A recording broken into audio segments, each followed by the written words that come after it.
From the crack of the bat to the cheers of the crowd, the sounds of America's pastime radiates through Dickey-Stephens Park.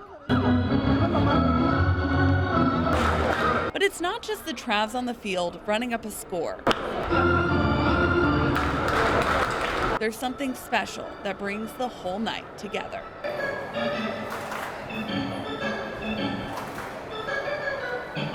They assume it's the iPad or it's a whatever, and I don't blame them because that's what usually it is. But not at our ballpark. Okay. Trey Trimble is the man behind the music, a position General Manager Sophie Ogier says more and more minor league teams are cutting from the roster.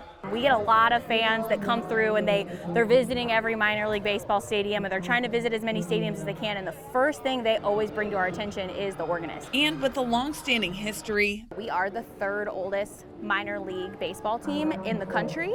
We've been here since 1901. Ogier says having Trey on the team is just as important as the guys on the field. It really is just part of their tradition, what makes this ballpark special. Trimble first took this seat at the Keys in 2008. My grandma saw a clipping in the newspaper that was like that big, it was a small little thing.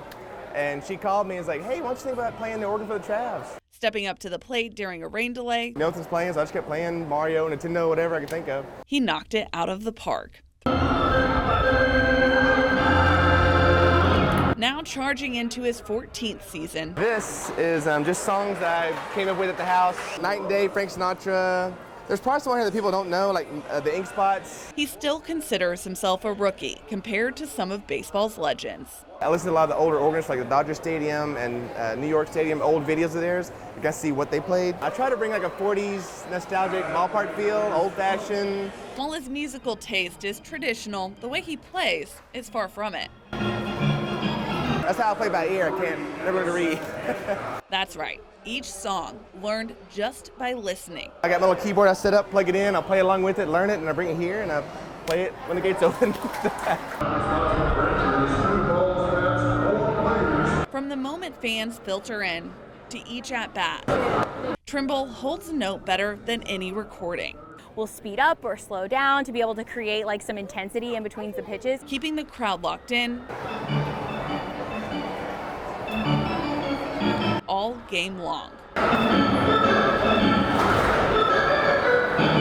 The fans like know the types of jingles that he plays almost, and they almost call for them, and he'll play them in response, or they'll start clapping, and they get really into it. From the guys who came before to the ones who are sure to follow. Trimble says he's proud to take this spot in the lineup. I think it kind of gives a genuine baseball, feel that kind of is hard to find nowadays. Making each night truly feel like an old ball game.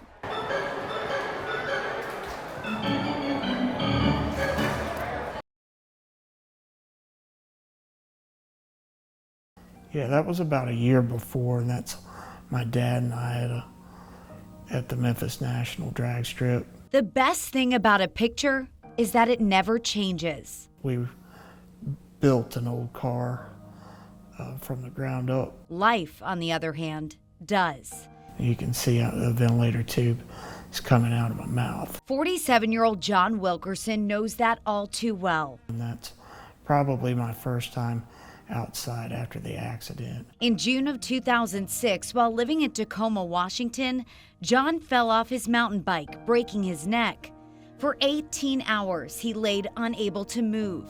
As a physical therapist, he knew immediately what had happened. I kind of had accepted my fate at the moment of the accident. For the next 6 months, John recovered in a hospital bed while coming to terms with the reality that his life would forever be different.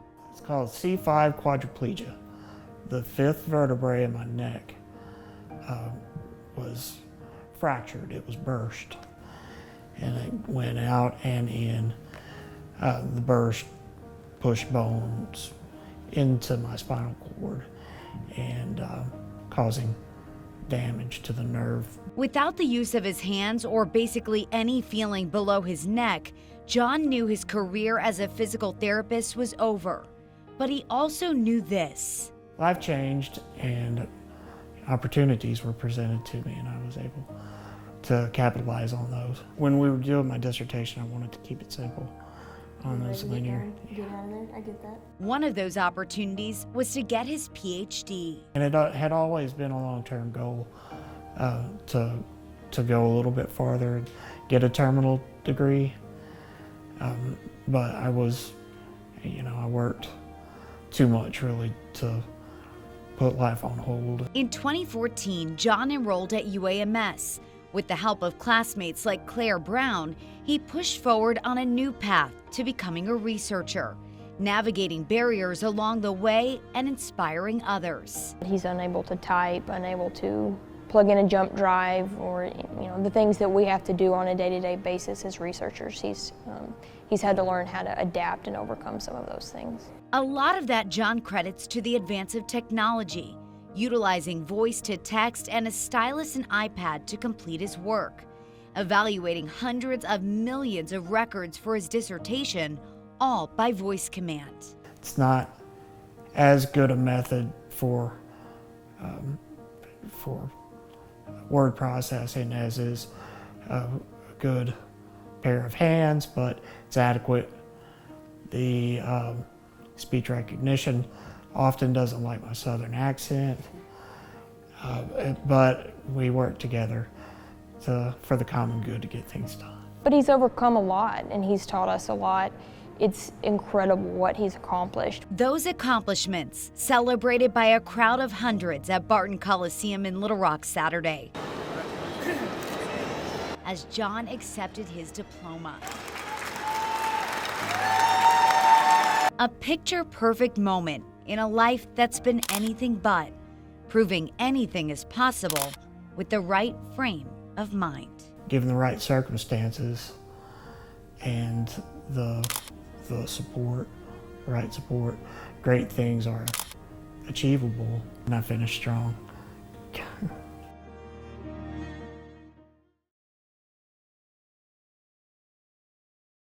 If you're going to win, let's win right. Let's win by the rules. If you're going to win, win right. All right, George, you ready? These days, he's still coaching, just a different level. Down, you got to do a push-up. Let's go back. We'll get back. We'll start another one. Here, big, quick. Get a push-up. One. Good job. Back up. Let's go.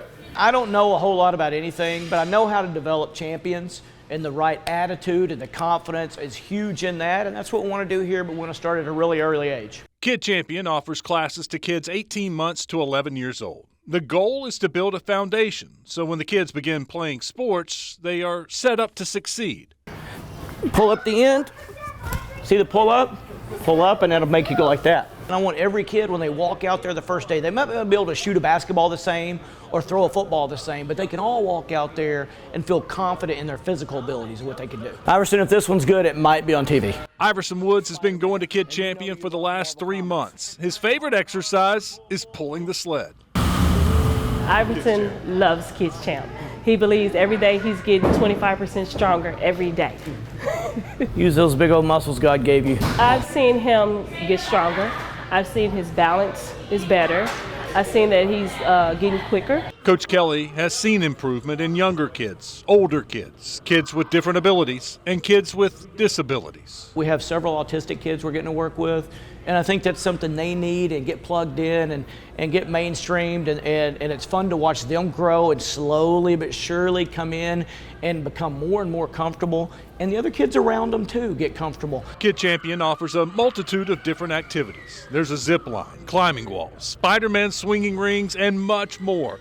Coach Kelly says studies indicate physical activity at a young age pays off in many ways. We don't think about this, but kids that are confident with their body and they're confident when they're playing and working out with other kids, they're more confident in the classroom. They'll ask questions because they feel good. Norisha Woods is seeing the results. She wishes Kid Champion would have been around for her older children. Every Monday and Thursday, he's ready to come here. He packs up his own clothes so he can be here on time at 3:30. Kid Champion has been around for only a couple of months, but already Coach Kelly is seeing positive results in the kids. I had one little girl come in. Her mom said, look, I don't want you, I know you're Coach Kelly. I don't want you to make her a great athlete. But I just need her to have confidence when she's at recess on the playground. I'm a teacher, and I get to watch my daughter. And we've watched her come from somebody that didn't really want to plug in with her group to now she's leading the group in so many things. There you go. Oh, George, you're trying to fall off. I love watching these kids grow. I love watching them accomplish goals, but I love more than anything watching the smile on their face. Not when they accomplish something, you know, that's not big, but for them, something small that's a big, big deal, and that's worth everything.